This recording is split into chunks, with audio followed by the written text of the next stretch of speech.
ঈদুল আযহা অর্থাৎ বকরা ঈদ।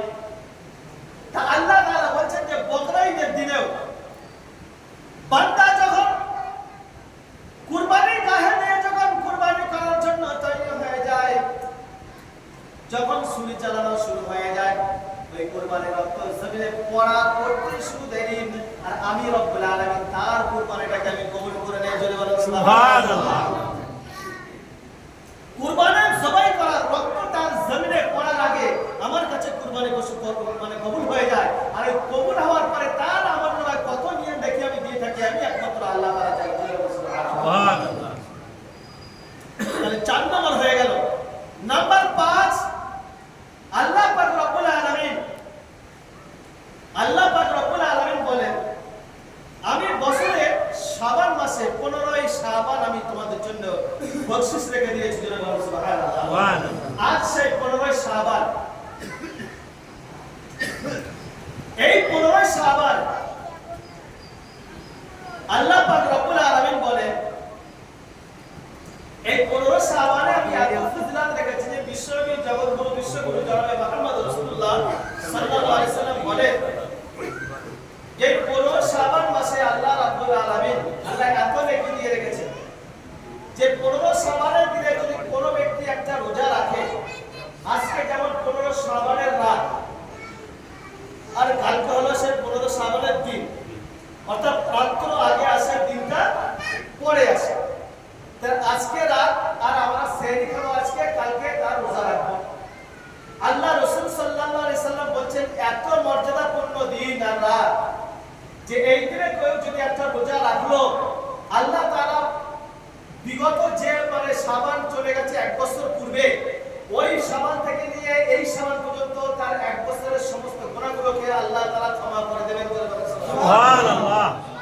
তাহলে একটা রোজা রাখার বদৌলতে আল্লাহ তাআলা অন্য কোন নবীকে আল্লাহ তাআলা এমন পুরস্কার দেয়নি যেটা আমার আপনার নবীকে কোন শাবানের কদর, ইজ্জত, বরকত মানে মহত্বপূর্ণ আল্লাহ তাআলা দান করেছেন। জোরে বলুন সুবহানাল্লাহ। আজকে যদি আমরা কালকে যদি ওই রোজাটা আমরা করতে পারি, তাহলে এই রোজা থেকে নিয়ে এই 15 শাবান থেকে নিয়ে পূর্বের 1 বছরের আগে 15 শাবান পর্যন্ত যত গুনাহ আমরা করে ফেলেছি, সমস্ত গুনাহগুলোকে আল্লাহ তাআলা আমাদের ক্ষমা করে দেবেন। জোরে বলুন সুবহানাল্লাহ। এত বড় মর্যাদা আমাদের আল্লাহ তাআলা দিয়ে দেবেন। এবার আল্লাহ তাআলা আজকে রাতে বলতে থাকবেন, মাগরিব থেকে নিয়ে ফজর পর্যন্ত কোন বান্দা আছে আমার কাছে চাও যে ঋণগ্রস্ত হয়ে আছে, আমি তার ঋণকে পরিশোধ করে দেব। জোরে বলুন সুবহানাল্লাহ। কোন ব্যক্তি আমার আছে যে তার রুজিতে ঘাটতি আছে, তার রুজি কম হয়ে গেছে, তার রুজিতে মনে পড়ছে না, আমি রব্বুল আলামিন আমার দরবারে ফরিয়াদ করবে, আচল করে যদি একবার ফরিয়াদ করে, আমি রব্বুল আলামিন তার আচল ভরে তার মানে রুজি রোজগারে বরকত দিয়ে দেব। জোরে বলুন সুবহানাল্লাহ। কোন ব্যক্তি যদি মনে বলে যে আমি অসুস্থ আছি, আল্লাহ সারা জীবন ধরে ধরে আমি ডাক্তার কাছে ছুটি, আর আজকে বড় ডাক্তার আমি রব্বুল আলামিন যদি আমার কাছে ঝুলি পাতে, আমি রব্বুল আলামিন তার কাছে আমি যদি আমার কাছে চাই যে আমার সমস্ত রোগ ব্যাধিকে ক্ষমা করে দাও, শিফা করে দাও করো, আমি রব্বুল আলামিন তার সমস্ত রোগগুলোকে আমি চিরজীবনের মতো আমি শিফা দিয়ে দেব। আল্লাহ রাব্বুল আলামিন বলে থাকেন যে কোন বাড়িতে যদি কোন পেরেশানি থেকে থাকে, আমার কাছে সমস্ত পেরেশানির জন্য দোয়া করবে, আমি মহান রব্বুল আলামিন তার সমস্ত পেরেশানিকে দূরীভূত করে দেব। যে ব্যক্তি আমার কাছে চাইবে, আমি মহান রব্বুল আলামিন সমস্ত পেরেশানিকে দূরীভূত করে দেব। এমন করে আল্লাহ তাআলা বানিয়ে বানিয়ে সারা তরবিবি বলতে থাকে।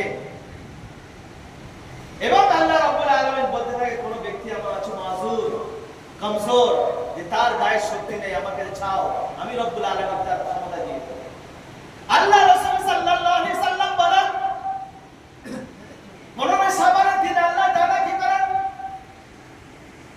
তাকসীম করেন, মুকাসসিমাতি আমরা, একজন ফেরেশতার নাম মুকাসসিমাতি আমরা।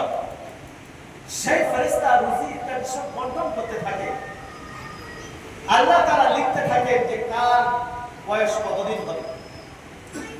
বিশ্বনবী সাল্লাল্লাহু আলাইহি সাল্লাম বলতে থাকে, আমার সাহাবীরা তোমরা শোনো, ওই 15 শাবানের দিন যখন লিখতে থাকবে ফেরেশতা যে মুহাম্মাদের নাম অমুক মাসে অমুক দিনে অমুক তারিখে অমুক টাইমে তার মৃত্যু হবে, অতএব যখন লিখতে থাকবে আমি মুহাম্মদ রাসূলুল্লাহ ওই 15 শাবানের দিন লিখতে থাকবে, আর 15 শাবানের দিনে আমি রোজা থাকবো। সুবহানাল্লাহ। সুবহানাল্লাহ। কথা বুঝা গেল? আমার নামে লিখতে থাকবে,